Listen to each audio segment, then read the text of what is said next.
Step A was to layer the interior. B is to taper the perimeter. We're going to use classic 5-step clipper over comb executed in what we call a panel cutting technique. Panel cutting is a system where we subdivide the head into a series of overlapping vertical panels or sections. Section number 1, our first section, is at the center back of the head. It's approximately 1 inch to 1.25 inches wide. It extends from below the perimeter to north of the occipital bone. Zoom in here, cameraman. Right in through here. We're going to cut panel number 1. Panel number 1 is approximately the size of the tooth area of our comb. We're going to cut panel number 1, we're going to cut panel number 1, we're going to cut panel number 1, and we're not going to cut hair anywhere on the head other than panel number 1 until panel number 1 represents a little finished haircut. Panel number 1 will then become my guide. Classic 5-step clipper over comb in center back panel number 1. Hold the comb at an angle, handle up, nose down. If the comb is held horizontally, where the hair sits in along the base of the teeth, we'll leave a step, ledge, ridge, or demarcation.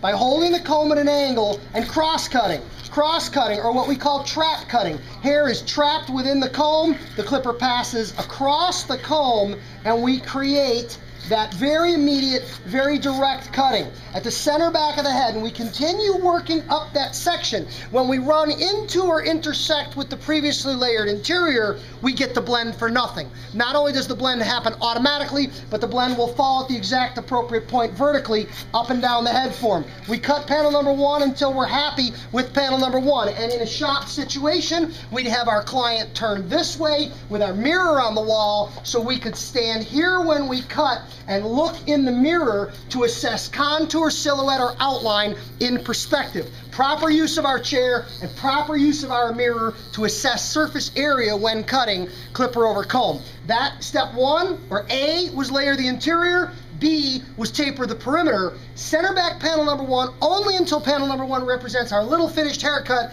Then we move on to subsequent panels.